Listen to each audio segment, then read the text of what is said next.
Artwork को realistic touch कैसे देते हैं आज मैं आपको बताने वाला हूँ। किसी भी ब्रांड का 4B पेंसिल आपको लेना है और यहाँ पे क्या करना है, कुछ रेफरेंस लाइन आपको ड्रॉ करना है, दोनों तरफ बराबर हो। इसलिए यहाँ पे कुछ इंचेस भी मैंने दिए हैं, आपको सेम वैल्यू वहां पे आपको करना है अगर आपको एग्जैक्ट बनाना है। लेफ्ट साइड में वैसा ही ड्रॉ कर रहा हूँ जैसे मुझे राइट साइड में ड्रॉ करना है। तो इससे क्या होगा ना, आपकी जो ड्रॉइंग होगी सिमेट्रिकली बराबर होगी। और यहाँ पे देख रहे हो कि जो भी रेफरेंस लाइन मैंने ड्रॉ किया था ना, उसको मैंने इरेज कर दिया। और ऐसा कोई जरूरी नहीं है कि जब भी आप आउटलाइन ड्रॉ कर रहे हो ना तो एग्जैक्टली वैसा ही होना चाहिए, क्योंकि हम यहाँ पे ड्रॉ करें फ्री हैंड।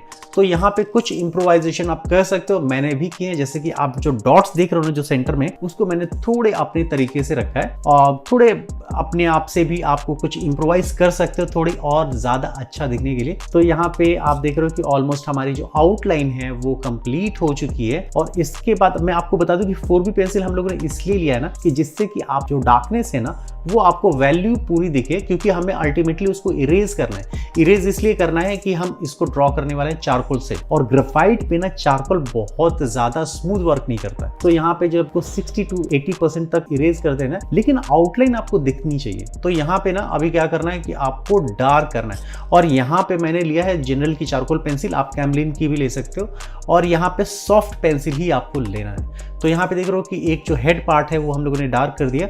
और यहाँ पे आप जानते हो कि जहाँ पे हमें हाईलाइट रखना है ना, ब्राइट रखना है, वहाँ पे हम ड्रॉ नहीं करेंगे, वहाँ पे हम शेड नहीं करेंगे। इसलिए नहीं करेंगे क्योंकि वहाँ पे जब हम ब्लेंड करेंगे ना तो ऑटोमेटिकली जब उसका जो पाउडर है और उसका जो वर्क है वो वहाँ पे भी स्मर्ज होगा, जिससे कि आपको एक वैल्यू चाहिए ना, वो भी वैल्यू वहाँ पे मिल जाएगी, जिसको हम लोग कहते हैं लाइट टोन, मिड टोन और डार्क टोन। तो यहाँ पे हम जो एकदम बिल्कुल लाइट रखते हैं वहाँ पे ऑटोमेटिकली आपको एक मीडियम टोन आ जाएगा। तो यहाँ पे एक एक जितने भी उसके लेग्स हैं वो सब आपको ड्रॉ कर लेना है यहाँ पे। और एक अच्छी बात ये है ना कि ये जो चारकोल पेंसिल है आपको, जो मैं आपको बता रहा हूँ, जो ये जनरल की चारकोल पेंसिल है, इसमें डार्कनेस बहुत अच्छी है।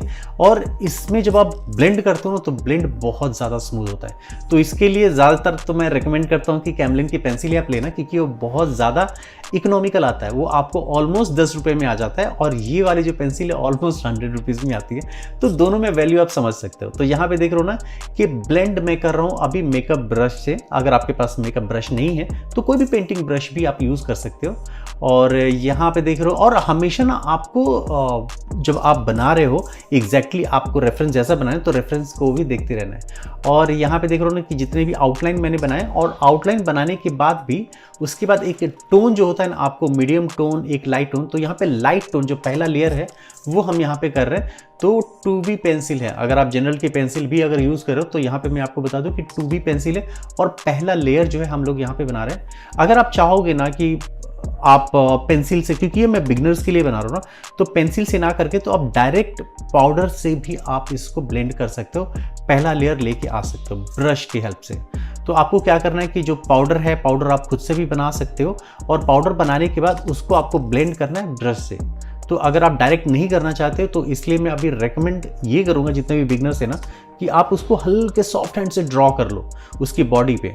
और जहाँ पे हाईलाइट रखना है, जहाँ पे ब्राइट रखना है, वहाँ पे आपको कम से कम टच करना है पेंसिल को। तो यहाँ पे अभी आप देख रहे हो कि मेकअप ब्रश से मैं यहाँ पे कर रहा हूँ, पेंटिंग ब्रश भी आप यूज़ कर सकते हो। अब किनारे किनारे जो भी है ना, आउटलाइन को भी हमें मेंटेन रखना, तो वो मेंटेन करते चलेंगे।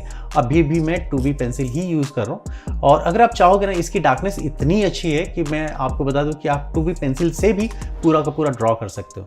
तो अभी हमें क्या करना है कि ऊपर से आप जो सेंटर में देख रहे हो थोड़ा ब्राइट रखना है, और किनारे की तरफ जैसे जैसे वो एजेस जा रहा है वहाँ पे हमें डार्क रखना है। तो ये रिपीटेशन चलता रहेगा जब तक हमें पूरी तरीके से आउटपुट नहीं मिल जाती।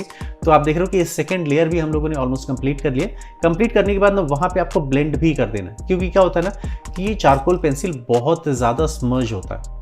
और यहाँ पे आपके पास एक फ्लैट ब्रश है या मोटे थिक ब्रश जो होता है ना, उसको भी हमें यूज़ में लाना है। और जैसे जैसे आप जैसे टाइम बढ़ेगा, जैसे कि आप सेकेंड लेयर हम लोगों ने कंप्लीट कर लिया, तो यहाँ पे अभी क्या करना है कि जितने भी आप डार्क स्पॉट्स देख रहे हो तो वो स्पॉट्स हमें ड्रॉ कर लेना है। और यहाँ पे हमें आपको ध्यान रखना है ना हमेशा ही कि आप जब भी हैंड को अगर ये साइज़ अगर बड़ी हो जाती है, क्योंकि मैंने इंचेस तो ऑलरेडी पहले स्टार्टिंग में बता दिया था आपको कि इसी साइज़ का बनाना है। कभी कभी क्या होता है ना कि हैंड आपका उस अपने आर्टवर्क पे आ जाता है, तो हैंड लग जाता है, यहाँ पे जो चारकोल है पाउडर वहाँ पे स्मर्ज हो जाता है, तो इसके बाद आपकी जो स्केच है ना वो ख़राब हो सकती है। तो यहाँ पे आप कोई भी एक प्लेन पेपर रख सकते हो यहाँ पे, उसके ऊपर हैंड को आप रख के ब्रिज की तरह काम कर सकते हो यहाँ पे। तो एक एक जितने भी डार्कनेस है ना, तो डार्कनेस हमें मेंटेन रखना है। ये बेनिफिट होता है हमें चारकोल पेंसिल में। इसमें क्या होता है ना कि एक शाइनी लुक जो होता है ना, रिफ्लेक्टिव लुक वो नहीं आता है, बिल्कुल ही मैट फिनिश आता है। तो यहाँ पे जैसा हमें रेफरेंस में चाहिए था, तो मैंने कभी कभी क्या होता है ना कि आपको भी पिक करना होता है राइट जो आर्ट मटेरियल है, कहाँ पे हमें चारकोल पेंसिल यूज़ करना है, कहाँ पे हमें ग्रेफाइट पेंसिल यूज़ करना है। तो ये सब जो है आपको करना है। और यहाँ पे देख रहे हो कि वाइट चारकोल पेंसिल, यही एक सबसे बड़ा बेनिफिट है जो कि ग्रेफाइट पेंसिल में नहीं मिलता, क्योंकि ग्रेफाइट पेंसिल पे वाइट चारकोल पेंसिल या कोई भी कलर पेंसिल यूज़ में नहीं आती, क्योंकि वो स्लिप करेगा, वहाँ पे उसको एग्जिस्टेंस उतना नहीं हो पाता है। तो ये चारकोल पेंसिल में बेनिफिट है कि यहाँ पे वाइट चारकोल पेंसिल भी वर्क कर सकते हैं उस पर। और यही एक बेनिफिट है इसमें कि आपको बहुत ज़्यादा डिपेंडेंट नहीं रहना पड़ता है कि वाइट जेल पेन की ज़रूरत पड़ेगी। तो यहाँ पे आप एक हाईलाइट दे सकते हो, अपने तरीके से मॉडिफिकेशन कर सकते हो, और बहुत ज़्यादा आपको फ्लेक्सिबिलिटी मिल जाती है। आपको जहाँ पे हाईलाइट रखना है या फिर कहीं कहीं पे आपको हल्की सी ब्लेंड करना हो ना, तो ये सब आप कर सकते हो यहाँ पे। और जैसा आप रेफरेंस में देख रहे हो, तो एग्जैक्टली अगर आप चाहो तो वैसा भी बना सकते हो। मैंने तो आपके सामने इंसेट में बना के रखा है, लेकिन मैंने क्या किया ना, ये अपने तरीके से ड्रॉ किया है, इसको शेड किया है, क्योंकि आपको दिखाने के लिए मैंने यहाँ पे रेफरेंस में रखा है। अगर आप चाहोगे ना तो एक बार आप आउटलाइन बना लो। आउटलाइन बनाने के बाद ना आप एक बार डिसाइड कर लो कि लाइट कहाँ से आ रही है, वो लाइट आप डिसाइड कर लो।